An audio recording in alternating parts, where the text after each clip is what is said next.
Hi, welcome back to my channel. நம்ம வீட்டில் எல்லார் வீட்லேயும் அம்மா, அப்பா, தம்பி, தங்கச்சி, தாத்தா, பாட்டி அப்படின்னு நிறைய பேர் இருப்பாங்க. ஆனால் அம்மா அப்படின்ற ஒருத்தங்க முடியல அப்படின்னு போய் உட்காந்துட்டாங்கன்னு வச்சுக்கோங்களேன், வீட்டில் இருக்க எல்லாருமே கேட்பாங்க, என்னாச்சு, ஏன் உட்காந்துட்ட, ஏன் டல்லா இருக்க அப்படின்னு கேட்பாங்க. ஆனால் ஏன் அந்த எல்லாருக்குமே புரிய மாட்டேங்குது, அம்மா அப்படின்றவங்களுமே ஒரு மனுஷங்க தானே, அவங்களுக்குமே டயர்ட்னஸ் அப்படின்னு ஒன்று வரும் தானே செய்யும். ஸோ இந்த வீடியோ கண்டிப்பாக எல்லா அம்மாக்களும் அந்த அம்மாக்களை சுற்றி அந்த வீட்டில் இருக்க எல்லா கேரக்டரும் பார்த்து தெரிஞ்சுக்க வேண்டிய ஒரு விஷயம்தான். கண்டிப்பாக இது ஒரு மோட்டிவேஷ்னல் டாக்கு அப்படின்னு கிடையாது, ஒரு உண்மையான விஷயத்த இந்த உலகத்துக்கு சொல்லணும்னு நினைக்கிறேன். ஸோ நான் இது மூலியமா உங்களுக்கு சொல்ல போகிறேன். லாஸ்ட் வீக்கு என்னோட வீட்டுக்கு என் ஃப்ரெண்ட் ஒருத்தவங்க வந்திருந்தாங்க. அவங்க அவங்களோட குழந்தையுமே அவங்களோட கூட்டிட்டு வந்திருந்தாங்க. அப்போ அப்படிதான் சோஃபால உட்கார்ந்தா. ஒரு 10 மினிட்ஸ் தான் ஆச்சு. அவளையும் மீறி அப்படியே கண்ணை மூடிட்டு உட்காந்துட்டா. அந்த குழந்தை என்ன பண்ணுச்சுன்னா விளையாட போயிடுச்சு, சும்மா அங்க வீட்டில் இருக்கிற டாய்ஸ் எல்லாமே எடுத்துட்டு. உடனே அவளுக்கு ஃபோன் வருது, ஆஃபீஸ்ல இருந்து ஃபோன் வருது. அவ லீவ் போட்டு வந்திருந்தா. எங்க வச்சிங்க இந்த ஃபைலு, எப்படி இந்த டாஸ்க் பண்ணணும் அப்படின்னு ஒரு ஃபோன் வருது. கொஞ்ச நேரம் கழிச்சு அவளோட மாமியார் ஃபோன் பண்றாங்க. மத்தியானம் லஞ்சுக்கு என்னம்மா பண்ணி வச்சிருக்க, நான் இப்போதான் வரேன் வீட்டுக்கு, நீ வீட்டில் இல்லை அப்படின்னு சொல்லிட்டு அவங்க மாமியார் ஃபோன் பண்றாங்க.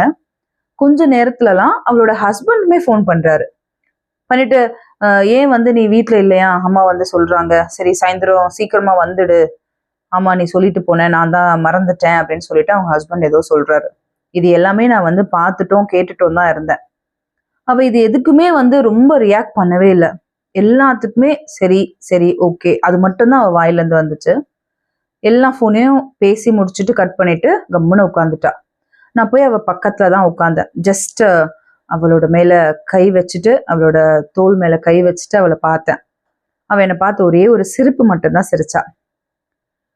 என்ன ஜேகே இப்படி பார்க்குற, நான் நிச்சயமாலே சொல்றேன், நான் கோவமா கிடையாது, ஆனா எனக்கு ரொம்ப டயர்டா இருக்கு, என்னோட டயர்டை யாருமே புரிஞ்சுக்கல அப்படின்னும் போதுதான் எனக்கு ரொம்பவே மன வருத்தமா இருக்கு அப்படின்னா.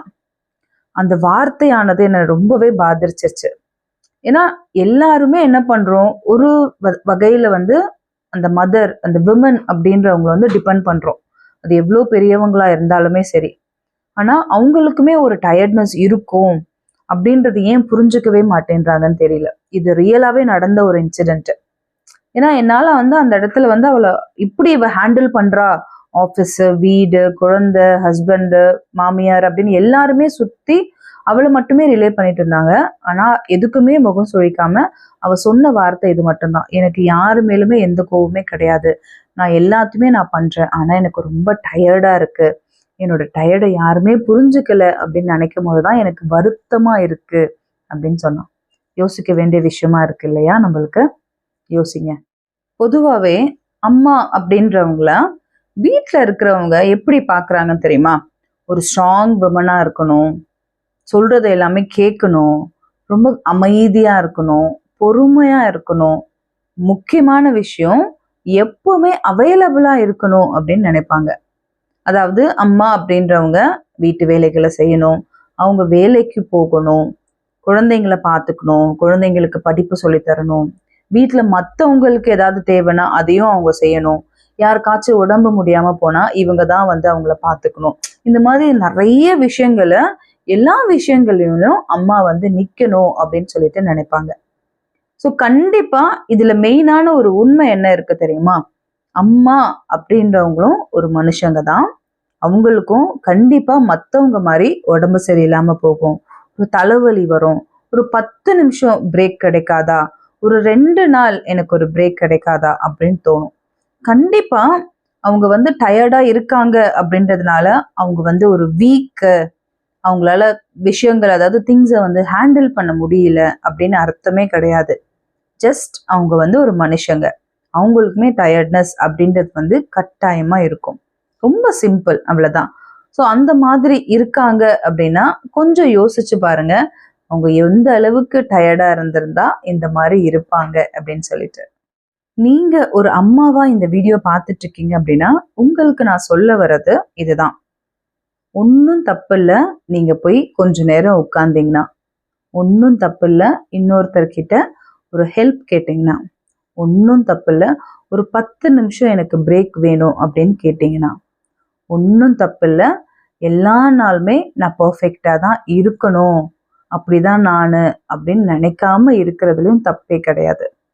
அம்மா கூட இருக்கிற ஃபேமிலி மெம்பர்ஸ் இந்த வீடியோவை பார்த்துட்டு இருக்கீங்கன்னா, உங்களுக்கு நான் சொல்ல வர்றது இந்த ஒரே ஒரு விஷயம் மட்டும்தான். அம்மாக்கள் போய் உட்கார்றாங்க ஒரு இடத்துல அப்படின்னா, அவங்க கிட்ட போய் என்னம்மா ஏன் உட்கார்ந்துட்டு இருக்க அப்படின்னு கேட்காம, சரி ஓகே பரவாயில்ல, நீ கொஞ்ச நேரம் உட்காரு, கொஞ்ச நேரம் ரெஸ்ட் எடுத்துக்கோ, நான் இருக்கேன், நான் பார்த்துக்கிறேன். இந்த ஒரே ஒரு வார்த்தை போதும் அவங்கள ரெஜுமினேட் பண்ணி நல்ல ஒரு பூஸ்டப் ஆகி டயர்ட்னஸ்ல இருந்து திருப்பியும் மீட்டு எடுத்துட்டு வர்றதுக்கு. அம்மா எப்பவுமே அவங்கள மட்டுமே பார்த்துக்கிட்டே இருக்க மாட்டாங்க, தன் குடும்பத்தையுமே அவங்களோட ஷோல்டர்ல வச்சுதான் பார்த்துப்பாங்க. யார் ஒருத்தருக்கு வீட்டில் முடியலனாலும் அம்மா அவங்களோட இருப்பாங்க. என்னைக்கு நீங்க அம்மாவால முடியல அப்படின்னு பாக்குறீங்களோ, தயவு செஞ்சு அவங்க கிட்ட போயிட்டு ஆறுதலா 2 வார்த்தை, ஒன்றும் இல்லைம்மா நீ ரெஸ்ட் எடு, நான் பார்த்துக்கிறேன் அப்படின்னு மட்டும் சொல்லுங்க போதும். கண்டிப்பா அவங்களுக்கு அதை விட மிகப்பெரிய ஒரு கிஃப்ட் எதுவுமே இருக்காது. ஸோ கடைசியா எல்லா அம்மாக்களுக்குமே நான் சொல்ற ஒரே விஷயம் இது மட்டும்தான். நீங்க எப்பவுமே உங்களால முடிஞ்ச பெஸ்ட்டை தான் கொடுத்துட்டு இருக்கீங்க. பெஸ்ட்டை தாண்டி உங்களால முடியாததுமே ரொம்ப போராடி முயற்சி பண்ணி கொடுத்துட்டு இருக்கீங்க.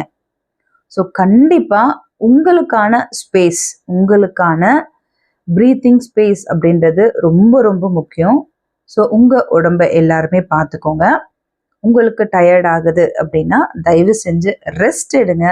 ரெஸ்ட் எடுத்துட்டு அதுக்கப்புறமா நீங்க உங்களோட லைஃப்பை தொடர்ந்துட்டே போகலாம். இந்த வீடியோ என்னோட அம்மாவுக்கு மட்டும் இல்லாம இங்க இருக்கிற எல்லா அம்மாக்களுக்குமே சமர்ப்பிக்கிறேன். ஸோ நீங்க இந்த வீடியோ பார்த்துட்டு இருக்கீங்கன்னா உங்களோட அம்மாக்குமே இந்த வீடியோவை ஷேர் பண்ணுங்க. ஸோ நெக்ஸ்ட் வீடியோல நம்ம எல்லாருமே மீட் பண்ணலாம்.